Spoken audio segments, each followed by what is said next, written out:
Sabrina Johnson, and I'm here at the Race Relations Institute at Fisk University here in Nashville, Tennessee. Today is Friday, July 14th, the year 2000. I'm classified as a non-white person, and I'm here at the Race Relations Institute because I'm interested in understanding about the system of racism, white supremacy, with the intent, ultimately, of ending the system of racism, white supremacy. If you would please state your name and tell us why you're here. My name's Farrell Winfrey. I live in Roane County in East Tennessee. I'm here because I recognize the white supremacy system of racism. I recognize that, and with the acknowledgement that it exists, then there falls on me a responsibility to try to do something to stop that, to cause that discrepancy in privilege and in justice, and when it becomes your responsibility, then you have to try to do something. And I'm here to learn. I came because of the names of the people that I saw that were going to be here, and I knew I could learn from them. I'm white. Now, when I say that, my people a long time ago came up with these little check marks that we have to check which we are white, and in reality it's white or non-white. You know, they break that down into a lot of we break that down into a lot of different groups. But the fact that I do not know in my ancestry of any one being in my ancestry, the line, I don't know of any one being there that was non-white. So I put that little check mark where white is. And then that makes me the problem. So I'm here to try to learn how I can try to solve that problem. Okay. Yes, over the last couple of days, I've had the opportunity to participate in formal group discussions with you, with other white people and other non-white people. And I must say that in my experience in dialoguing about racism with white people and non-white people, I have never experienced a person who classifies themselves as white being so honest and forthright and providing helpful insights about racism to non-white people. So I want to say we appreciate your participation and your disclosures to us towards the objective of solving the problem, ending racism. That adage of the most I can do is the least I can do. Mm-hmm. See, that's a reality. What we have done for hundreds of years, it can never be undone with words. But words can bring an understanding, and until that understanding comes, that brings an awareness to my people of what they have and are doing, things are not ever going to change.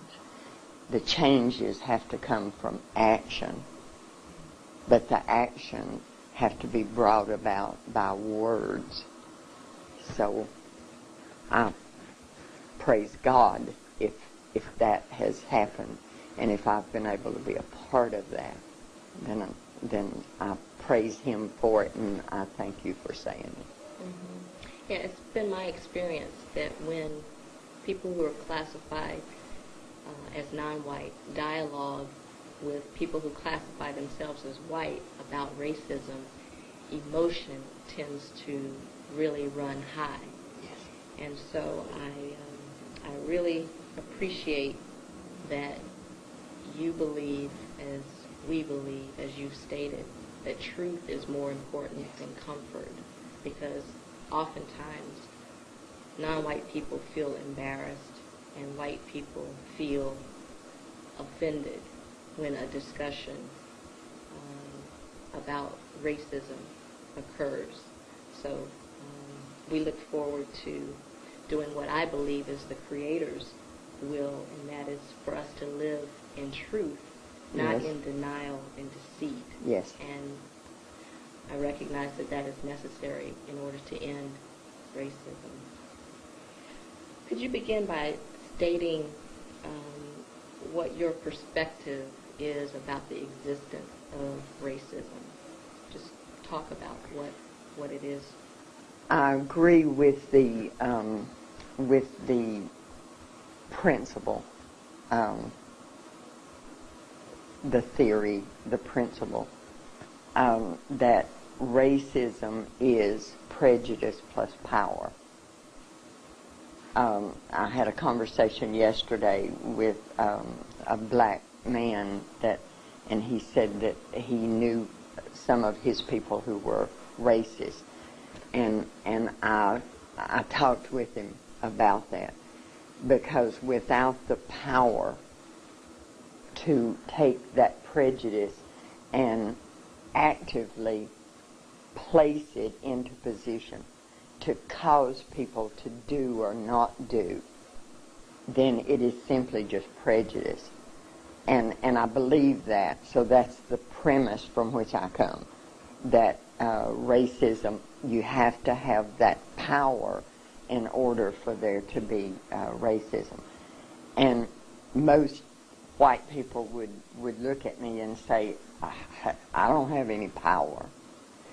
But we do have power. We have power just getting up in the morning and looking in the mirror and not having to think about race.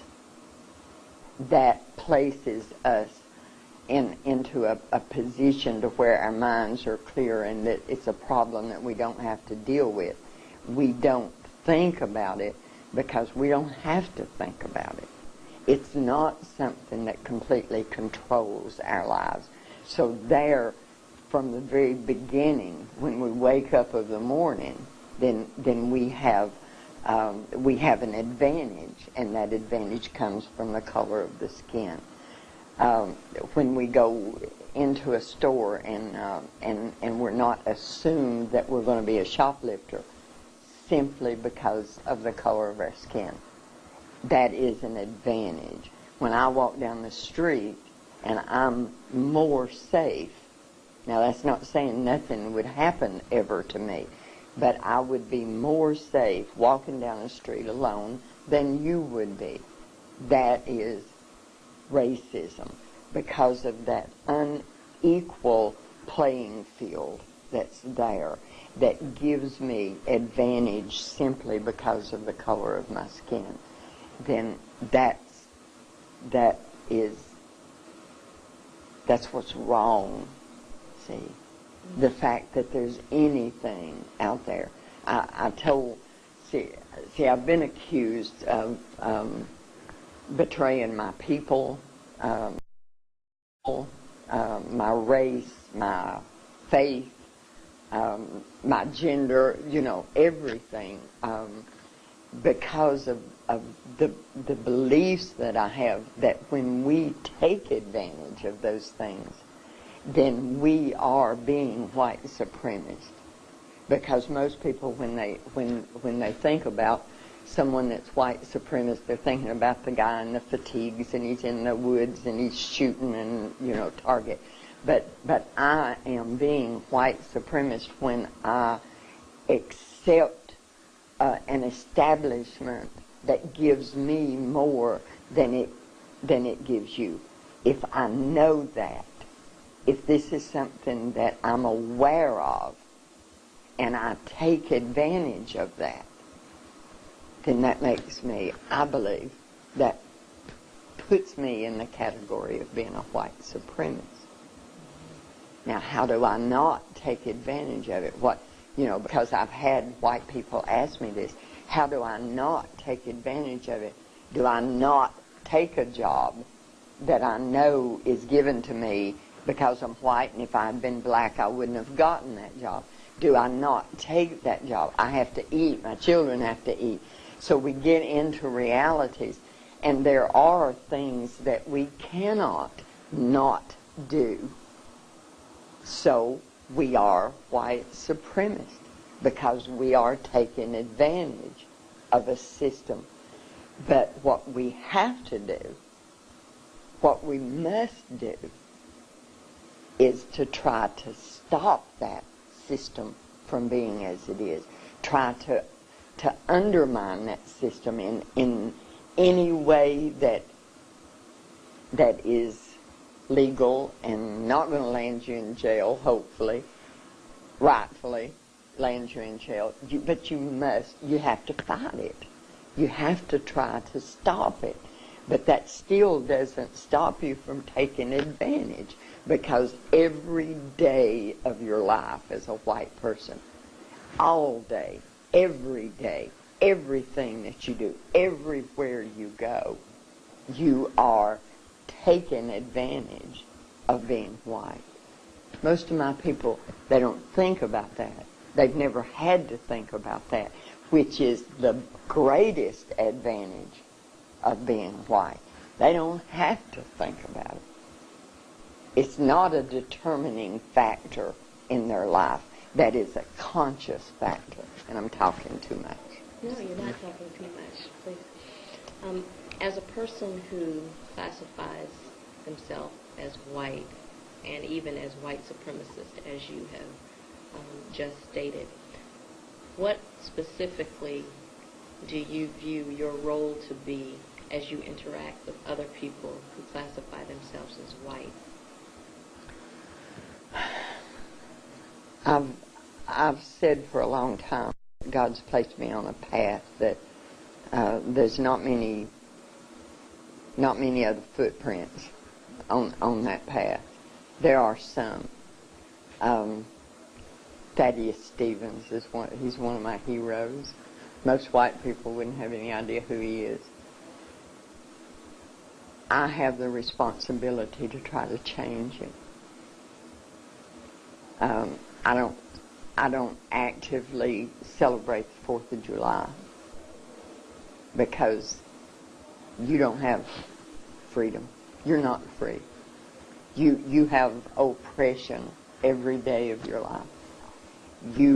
If you have children, when those children are born, you have to immediately begin to teach them what they cannot do in order to survive. And I love the Lord. Everything that I do is because I read the Scripture and I see direction that's given to me that I don't hear white preachers preaching. See, I don't hear it in the pulpit. And I don't understand why I don't hear it in the pulpit. So my response, I'm the one that causes it. It's not, I don't understand white people that talk and in their words the blame is placed on the recipient of the oppression. Like, okay, the oppression is here, so get out of the way and then you're not going to be oppressed anymore. That's not how it works. I am the oppressor, so the responsibility is mine to stop that. Now, stopping it, that's different. Gets hard because I don't have any power other than the power of being white and taking advantage of what I don't have money. I don't have influence. So how I stop it, I don't really have anything except a big mouth and words that I know are wrong when I see a wrong. And if something's wrong, God says it's your responsibility to change it. And I know we don't want a sermon here, but I believe He's going to hold us accountable for the things that we've done and are doing, and do not try to make a difference to change. And when I stand in front of Him, I want to have some of those things where He's going to say, I know you worked at this. Everybody always wants to know what's your angle, especially non-white people. What is it? Why are you doing this? And of course that comes from 500 years of white people not doing anything good unless there's something in it for them, and I understand that. And in a way, I'm in that same category there. I have children. I have grandchildren, more grandchildren on the way. I don't want those children growing up having to dodge bullets. And the young black man he's a much different product of our oppression than what the young black man was 100 years ago. I don't want my children in a civil war in this country between black and white. So in that way I'm selfish, see. And the fact that I want God to smile on me and say, I've seen you do, that in itself is selfish. But He's also given me a burden. And there's not any way that I can ever say to you that I know what you go through. See, there's no way that I can do that. And He gives me understanding that I can't do that. I can't know what your life is because of the color of your skin, because of the amount of melanin that God placed in your skin. I can't know that, but He has given me a heart to hear the pain when your child is mistreated because of the color of that child's skin, that beautiful child. He's given me the ability to have a small degree of understanding about that. And for me not to act on it would be unforgivable in His sight. How did you come to this level of understanding and the decision to speak the way you speak and do what you do? Because as you said, for instance, you don't hear from the pulpit from white preachers who read the scripture and promote and encourage Christian living, for instance. But yet your faith path seems to be the same, yet you have a different perspective. What influencing factors caused you to be where you are?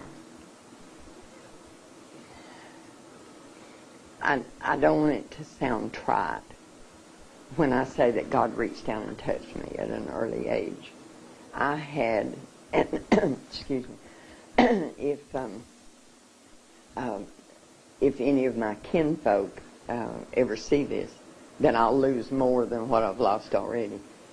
I was born into a family where my father was an overt racist, my mother was a covert racist. But both of them had very strong, I always felt like my mother was more dangerous in that respect. But so it was not something that came to me from training as childhood. But I was also born with a cardiac lesion. And through that, I was different from other children because I was so ill at a certain period of time when other children were out running playing. So I was different, which gave me an understanding of what it was like, how people felt to be different. And then as I got older, this knowledge that these things were wrong, as I acted on those things happened to me, adverse things. I belonged to a Southern Baptist church. I was saved in that church. And I was thrown out of that church in my early 20s, which was back in the 60s, because I taught that racism was wrong in a Sunday school class. I was asked to leave that church, and the elder of the church, the deacon of the church that came to me and talked to me about it the first time was my grandfather. And he said, you can't say these things. And I said, I can't not say these things. And so he came back with other deacons and they asked me. So it's been a process. But then when my youngest son was in the 7th grade, he brought home with him a young black male child that was in his class. And he came in, and my children have always believed that with my mouth I could make anything right. I could speak. And he came in, and John, the African-American child's name, he stayed outside. And Mark came in, and Mark said to me, Mama, I've got a friend, and you've got to help him. And when we talked, John was a big, strong, athletic child. And if someone called him a word, if they called him nigger, if they said something, then he just got mad, fought. And Mark said, he's going to kill somebody and end up in jail. You got to talk to him. You got to help him. And because of the circumstances, he was the child of a single mother, and her job was second shift. It evolved in that he stayed with us from Sunday night when his mother went to work until Friday afternoon when he would go home and then be with his mother and his sisters in the afternoons and the weekend, and she would bring him back. So he lived with us, and we would get threats because we lived in a white neighborhood and John was living with us. Mark, it reached a point where Mark would be more angry than John would at the things that would happen at school because they loved each other. They cared about each other. We had one bed in their bedrooms, so they traded out. One slept on the floor and the other one had the bed, and the next night it reversed, But through him, because he constantly had to fight. He wouldn't do anything, but he had to fight. And through this, I really got a taste of what your people go through. I didn't understand how he felt, but I got a taste of it. And the lesson that I was trying to give him, that Mark kept saying, Mama, talk to him, you got to, was, John, if they say something to you and it causes a reaction in you, that even if you whip them, they've still controlled what you've done. They've still been the one that caused the reaction or the reaction in you. And through this, but, so many stories of injustice for him. And the things that we went through as a family because of our association, just simply because we loved him. All of these things. See, God doesn't set you on a path and not prepare you for that path. So all of these things, being different myself, being struck down by my own people, because of what I believe, and then loving someone. I'm not sure any white person could ever enter into this battle and be on this side of the firing line unless they love someone of color. Because most of us isolate ourselves. We can get up in the morning, go to work, go shopping, go do everything in our life that has to be done without coming in contact with you. So unless we love someone, we don't know what you think, what you feel. And don't tell me my best friend is, because I hear that all the time. My best friend is black. I don't want to hear that. I hear that a lot too. Mm-hmm.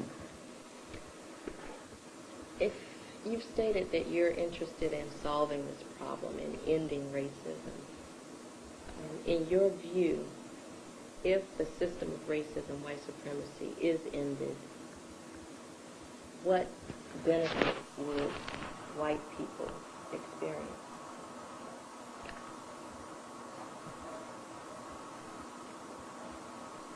The guilt would go away, for one thing. Well, the present day guilt, because we can't ever undo what we've done. So, but that's difficult. What would we gain? Because most people ask me, what would we lose? That's a difficult question. Peace, because racism is the cause of the problems that we have in this country. It's the cause of the crime. It's, racism is, I feel like, the backbone of all ills that this country has. So we've gained peace. We would also gain knowing you and knowing about your culture, what you still know of it, because we've robbed you of most of it. We would gain that if the day ever came when I could walk into a place of work and you could be there wearing whatever clothing you wanted to wear, whether it was clothing that depicted your African descent or wearing your hair. White people tend to say, well, that's another question, I guess. We would gain knowing you, see, because we don't know you. And that robs us of a great blessing. We think we are entire and complete, and that we don't need to know you or anyone of color that is of a different belief. We close ourselves off and think that we're contaminated if we talk with someone of, and I'm talking about Christians. I know more about Christians than I do any other faith, because that's me. But most Christians feel like they're contaminated if they talk to anyone that's of a different faith. So we rob ourselves of that. So if racism ended, we would have that. I can't say it better than knowing you. Some would probably argue, some non-white people in particular would probably argue that indeed we think white people know non-white people, and by that knowing are more able to control and dominate and keep the power dynamic as it is. How would you respond to that? We know what we've done to you. And we know what over 500 years we've put in your heads. And we know how to utilize that. And we know how to take advantage of that. And we even know how to have a black friend. we know the dynamics of who is in control. And I don't care how much the system has changed to the point to where what is politically correct at this point might be different from what was politically correct in the 50s. We still know where your place is.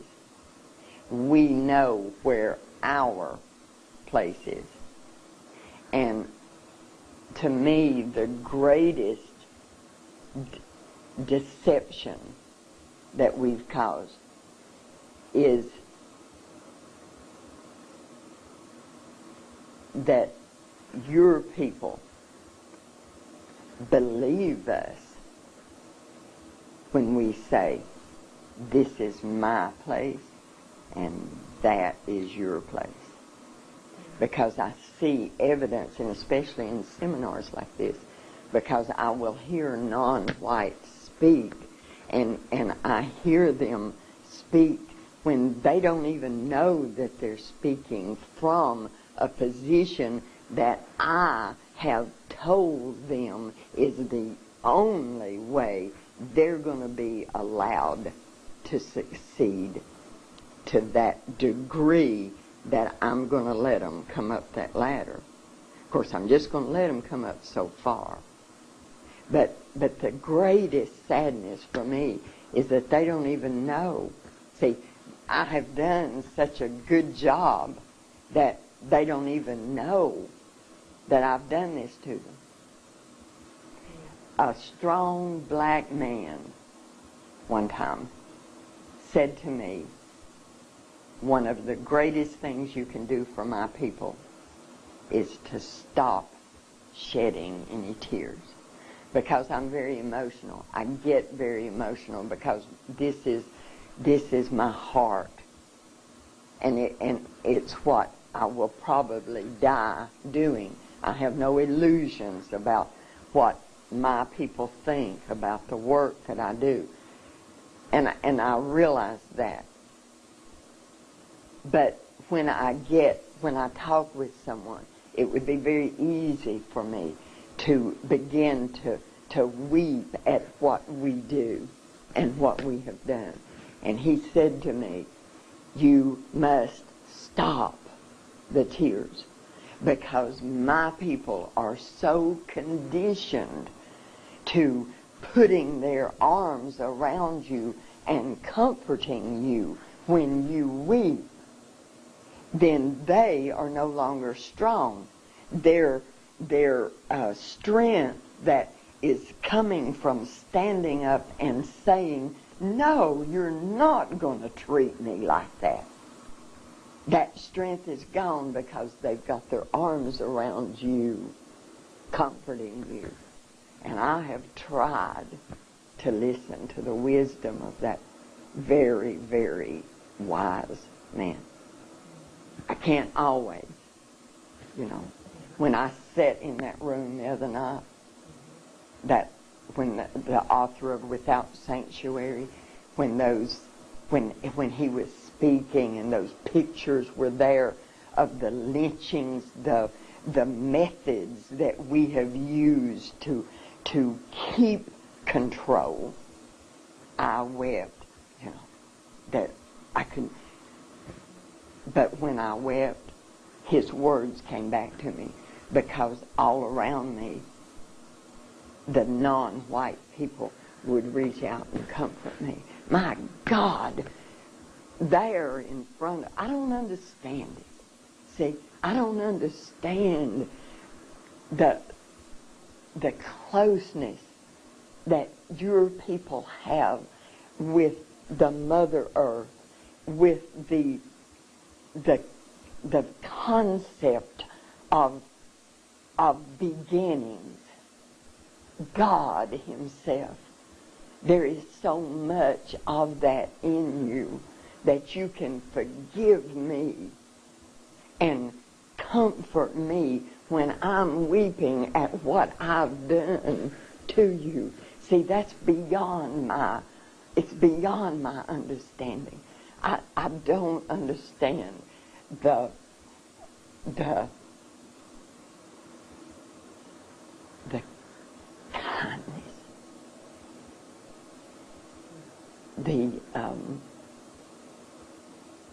and I say the word forgiveness, and God forgive me for saying the word forgiveness, because another very wise black man said to me, don't ever ask my people for forgiveness, because the word forgiveness means the eradication of a debt.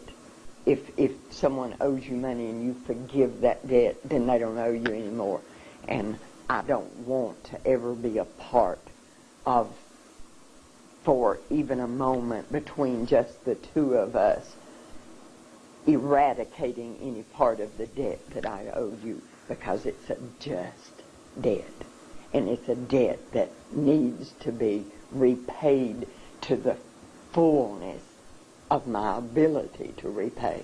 So what I say to you is, I apologize for what my people, for what I've done to you, to your ancestors, to your children, and unless we're successful here, to your grandchildren.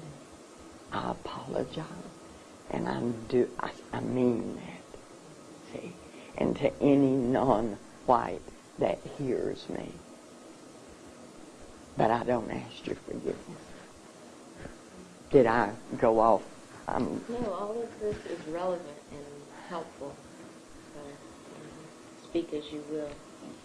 You mentioned that white people who classify themselves as white, are aware, they know what has been done, what they have done over the years to non-white people. And there are two particular areas of activity that appear to be critical to maintaining the system of racism and white supremacy. These are activities that people all over the planet engage in. And the first one is religion. So can you talk specifically about what white persons have done to or taught non-white people in the area of religion in the context of racism? You're wanting it to be to where I can't ever go home. That's it. Christianity has been misused for hundreds of years to keep your people in subjugation. And I'm speaking now a reality that the history books do not record, but history does.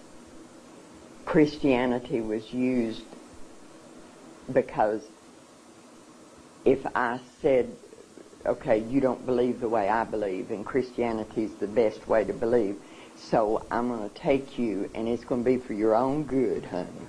It's going to be for your own good. I'm going to take you, and I'm going to tear away everything about you, and just keep your hands and your feet, because they can help me getting off.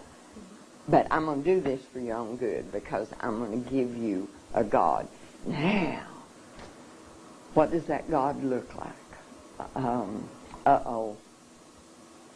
The reality of it is, when he came here, he didn't look like me. So what am I going to do about that? I'm going to make him look like me. So for hundreds of years, we've been telling you, and now you have to keep in mind that we took away any other God that you might have through force, through fear, through pain, through any means necessary. So now I'm going to give you a God, but I'm going to do that in a way that it's going to further me. So I'm going to give you a God that looks like me, so that when you bow down to that God, you're bowing down to me. Because the reality is, and see, this is something that bothered me when I left the church out of frustration because I wasn't hearing these things. Because the Bible tells us what Jesus looked like when he walked here. The Bible tells us what he's going to look like when he comes back. We have taken that and changed it.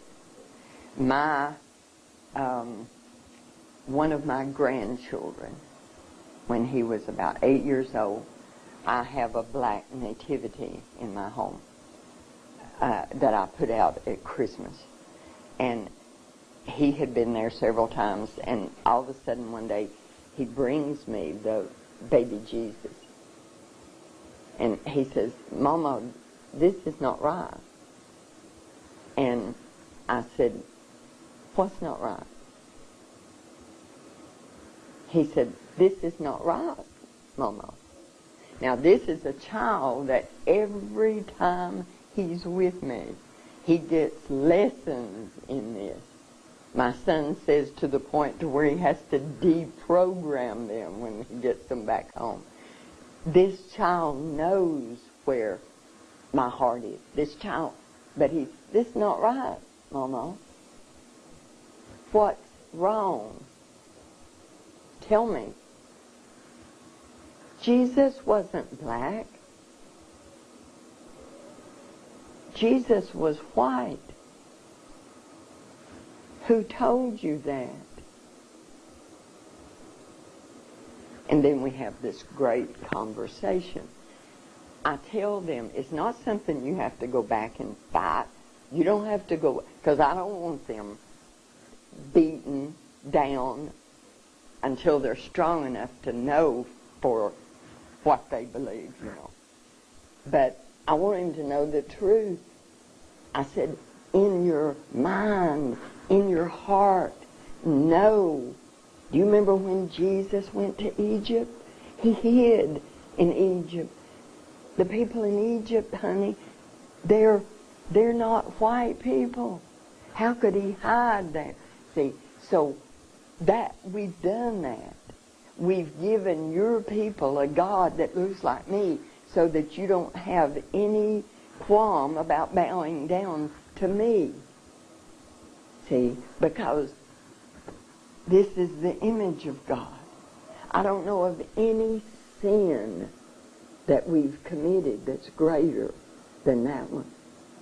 And we did it with the Bible in our hands when we were beating your ancestors for looking at us eye to eye. And we're quoting to them from this scripture. Even if we allowed them to have their own ministers, which there wasn't many of because we didn't allow them to read. But if we said, okay, you can have your church. This is my plantation. I'm going to do what I want with it. You can have your church. But then spies were sent. And those spies would stand outside the church, and that man would be beaten, perhaps killed, if he preached anything other than 3 sermons. And those 3 sermons were turn the other cheek, obey your master, and it's going to get better one of these days. God's going to take care of all of it. You're going to be in a happy, happy land. So put up with what you're putting up with now. And we made your people preach that to your people. And it's still being done. It's still being done. Those are the sermons that your people hear. Those sermons are what causes your people to comfort me when I do something that's wrong. We've taken Christianity in the same way the Klan has taken